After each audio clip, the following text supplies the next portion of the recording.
Okay. I don't know if I'm gonna have a pencil. I have to do this with pen. Okay. So we've got some of your usual players, Ken Caudle, Timothy, Brian, Sweet. They're clapping along like seals to Timothy basically debunking the flat earth and not realizing it by giving this example of the screw type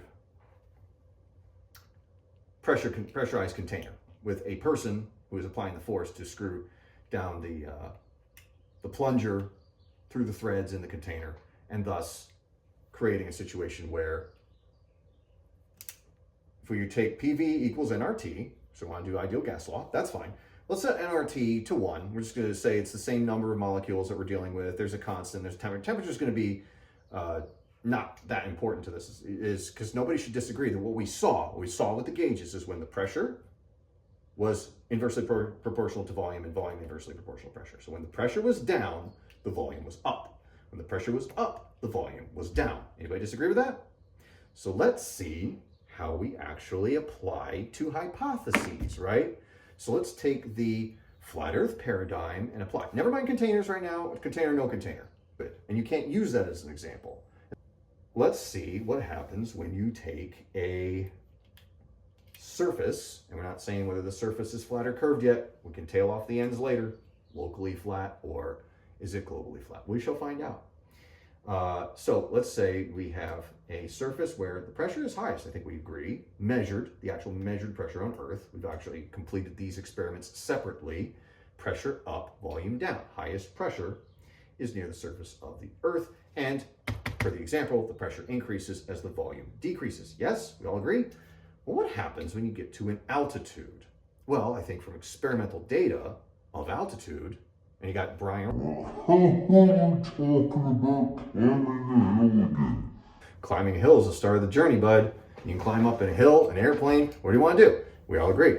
When you get to high altitude, the pressure is going down, yet the volume is going up. Well, at least that was in Timothy's example, right? This is what flat earthers like to claim is some sort of Occam's razor. We have to be able to use this example to demonstrate.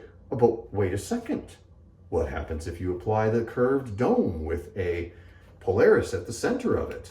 Well, actually, your layer cake of pressures, and according to Timothy, your layers are, your pressure and your volume are both at the highest. That doesn't match your example. And you're up at high altitude, your pressure is the lowest, and the volume is also lowest. So why were you giving us this as an example? What you just did does not match the dumb model. So that's a hypothesis tested, even with your example, with your demonstration. Are we going to find that we're dealing with some Dunning-Kruger flirts? I think so. Let's try a different model. Pressure high, volume low, near the surface of a point, a sphere in space. You know, the moon's way the hell out here. Why do I care if this is going to be a big space? Now, where is for let's say a region like this, is this straight or is this curved? This Earth we had before, is it straight or is it ever so slightly curved? Well, let's see, with a curved surface, the area above your surface, this is regardless of container, dome, no dome, just force, doesn't matter. The example of the screw type pressurization container doesn't work with the dome. It cannot be a cone with Polaris here. This doesn't work. This is debunked. The dumb is dumb. There's no dumb. It's no dumb. There's no secret to the dumb because there's no dumb. So whatever your layers are, this should be more curved. In every direction, pressure high, volume low, this matches. Pressure low, volume high. Now let's take it for the whole sphere. Earth.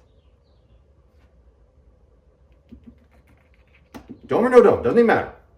This is why your paradigm just doesn't match anything, even your examples. None of your examples, none of your paradigms can actually survive any logic test or any scientific test or any definitions test whatsoever. This of pressure down, volume up, pressure up, volume down doesn't work with the dome. So we know it's no dome. It could be shaped like this. You could have a this shaped dome, but you would still have to be on a curved surface because the distance to the pressure that you want to measure. So let's say this is 0 feet AGL, and this is 100,000 feet AGL. The distance to get that pressure needs to be the same here as it is here. That's a curved surface. So how do you build your layer cake? So you can come up with a model. I'm not going to strawman you by saying I have your model. If you want to say that, well, sure, Earth's surface looks like this. This is flat Earth. Looks like that. That's the whole thing. But our atmosphere looks like this, and it's in layers, and the dome is up here.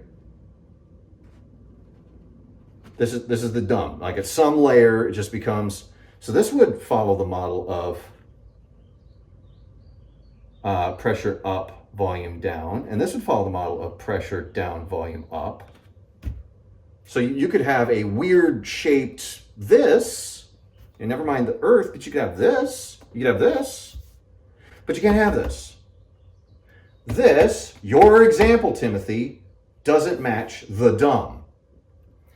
This, same distance to all heights in 3D space, does follow pressure up, volume down, pressure down, volume up for all points. This is true everywhere. It's here, true here, and here, and here, and here, and here, and here, and here, and here, and here, and here, and here. Doesn't matter, container, no container. You still have to have a curved surface. You come up with a model that shows where your volume is the highest, where your pressure is lowest. With a dome, the dome. See the no dome. Then we can talk.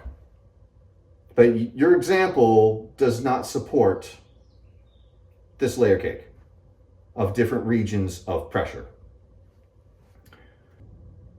Point of it being, you've got some work to do to make your example match the dome. You could say your layer cake is inverted in that you've got this area of pressure high, volume low, and pressure low, volume high with inverted layers, and the dome is actually radiating out from a smaller flat surface, Earth. That's fine. This is agnostic of container or force.